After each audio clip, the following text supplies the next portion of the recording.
Viewers আসসালামু আলাইকুম, আশা করি আল্লাহর রহমতে সবাই ভালো আছেন।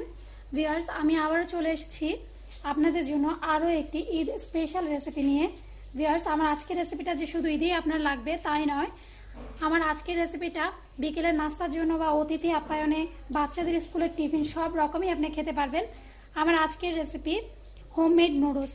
ঘরে মাত্র সামান্য দুটি উপকরণ দিয়েই আমরা তৈরি করে ফেলতে পারি আমাদের এই হোমমেড নুডলস।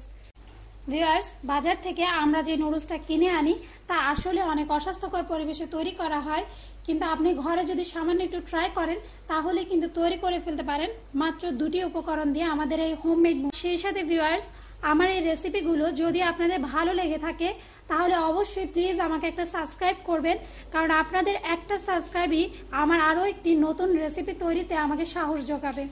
তো চলুন গিয়ে দেখে নিয়ে আমাদের এই হোমমেড নুডলস তৈরি করতে কি কি উপকরণ লাগছে। আমরা এখানে ময়দা নিয়েছি 1 কাপ পরিমাণ, ডিম নিয়েছি একটা, আর লবণ নিয়েছি জাস্ট 1 চিমটি, আর কর্নফ্লাওয়ার এটা আমি 1/4 কাপ নিয়েছি।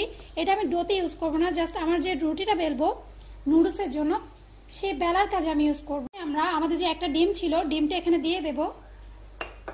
এরপর এর মধ্যে আমাদের যে 1 চিমটি লবণ ছিল, লবণটা আমরা অ্যাড করে দেব, দিয়ে এটাকে খুব ভালো করে একটু মিশিয়ে নেব। ব্যাস, এরপর আমাদের যে 1 কাপ ময়দা ছিল সেটা আমরা আস্তে আস্তে করে এখানে দিয়ে দেব, কেননা আমার ডোটা খুব টাইট ফিট একটা শক্ত ডো হবে, নরম হবে না। ব্যাস, এটার কোনো পানি ইউজ করা যাবে না। এখন এটাকে আমি খুব ভালো করে একটু ডো করে নেব। ভিউয়ার্স দেখুন, পারফেক্টলি তৈরি হয়ে গেছে আমার নুডলসের ডোটা। এটা খুব টাইট ফিট একটা ডো হবে, সফট নরম ডো হবে না। আর ভিউয়ার্স, আপনাদেরকে একটা কথা বলে রাখি, একটা ডিমের জন্য পুরো 1 কাপ ময়দা অবশ্যই লাগবে না, আপনারা 1/2 কাপ থেকে সামান্য একটু বেশি দিলে হয়ে যাবে। তো চলুন গিয়ে দেখে নিই কীভাবে তৈরি করছি আমাদের এই নুডলস। প্রথমে আমরা আমাদের এই ডোটাকে খুব সুন্দর করে আমাদের যে কর্নফ্লাওয়ার আছে তা দিয়ে বেলে নেব। ভিউয়ার্স, আমি এটা কর্নফ্লাওয়ার দিয়ে বেলবো, কেননা ময়দা দিয়ে বেললে আমার রুটিটা এতটা পাতলা হবে না। আমার এটা অনেক পাতলা একটা রুটি লাগবে, সেজন্য আমি এটা কর্নফ্লাওয়ার দিয়ে বেলবো, কারণ কর্নফ্লাওয়ার দিয়ে আপনি চাইলে রুটিকে একেবারে পাতলা কাগজের মতো করে ফেলতে পারবেন। তো এখন এটাকে আমি খুব পাতলা করে এভাবে করে বেলে নেব। দেখুন, এটাকে যতটা পারেন আপনি পাতলা করে বড় করে বেলে নেবেন, আর অবশ্যই এটা কর্নফ্লাওয়ার দিয়ে করবেন, কারণ কর্নফ্লাওয়ার দিয়ে আপনার রুটিটাকে একেবারে পাতলা করে আপনি বেলে নিতে পারবেন। আমার রুটিটা পাতলা করে একেবারে পাতলা করে আমি বেলেছি, পাতলা করে বেলা হয়ে গেছে। এখন আবার একটু কর্নফ্লাওয়ার আমি এতে ছিটিয়ে দেব, ঠিক এভাবে করে। এরপর এভাবে করে এটাকে আমি ভাঁজ দিয়ে নেব, এরকম 1 ইঞ্চি পুরো করে এটাকে আমরা এভাবে করে ভাঁজ দিয়ে নেব। ব্যাস, আমার কর্নফ্লাওয়ারটা দেওয়ার কারণ হচ্ছে তাহলে আমার একটা পার্টের সাথে আরেকটা পার্ট লেগে যাবে না। ভিউয়ার্স দেখুন, হয়ে গেছে। এখন আমরা এরকম নাইফ দিয়ে এটাকে পাতলা, যত পাতলা করে আপনি পারেন কেটে নেবেন। আমরা নর্মালি পেঁয়াজ যেভাবে কাটি ঠিক সেভাবে করে এটা পাতলা পাতলা করে এভাবে কেটে নেবেন। আমার সবগুলো নুডলসই কাটা হয়ে গেছে। এখন জাস্ট এভাবে করে দেখুন, সাথে একটু কর্নফ্লাওয়ার দিয়ে নেব যেন আমার জিনিসটা খুব ঝরঝরে হয়। দেখুন ভিউয়ার্স, কত স্বল্প সময়ে কত শর্টকাট ভাবে তৈরি হয়ে গেছে আমাদের এই নুডলস। বাজারের অস্বাস্থ্যকর পরিবেশে সেই নুডলস না খেয়ে আমি সবাইকে রিকোয়েস্ট করব, প্লিজ আপনারা বাসায় এই রেসিপিগুলো ট্রাই করেন আর স্বাস্থ্যসম্মত নিজের ঘরে তৈরি করা জিনিস খান।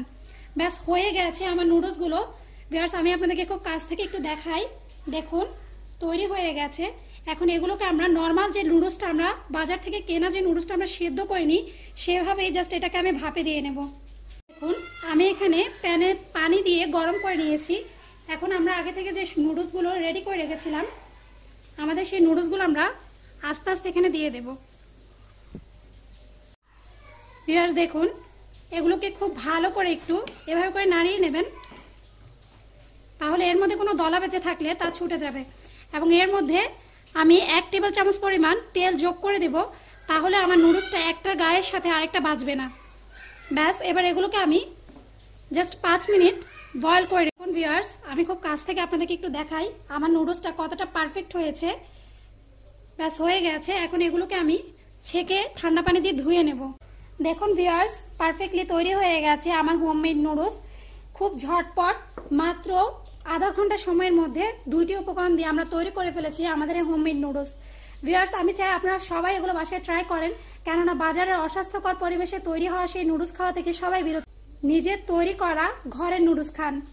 আপনাদের যদি আমার রেসিপিগুলো ভালো লেগে থাকে তাহলে অবশ্যই আপনারা আমাকে লাইক দেবেন এবং কমেন্ট করে জানাবেন আপনাদের কেমন লেগেছে। সেই সাথে আমার প্রতিদিনের রেসিপিগুলো যদি আপনারা আপলোড দেখতে চান তাহলে অবশ্যই ফেসবুকে আমার গ্রুপ ফারজানাস রেসিপিতে গিয়ে আপনারা মেম্বার হতে পারেন। সেই সাথে সরাসরি আমার রেসিপিগুলো দেখার জন্য অবশ্যই আপনাদেরকে আমাকে একটা সাবস্ক্রাইব করতে হবে ইউটিউবে। প্লিজ আমাকে সাবস্ক্রাইব করতে ভুলবেন না, কারণ আপনাদের একটা সাবস্ক্রাইব আমার কাছে অনেক কিছু। তা আজকে এ পর্যন্তই, আবার আসবো আরো আধুনিক ও নতুন কোনো রেসিপি নিয়ে। সবাই ভালো থাকবেন, সুস্থ থাকবেন। আল্লাহ।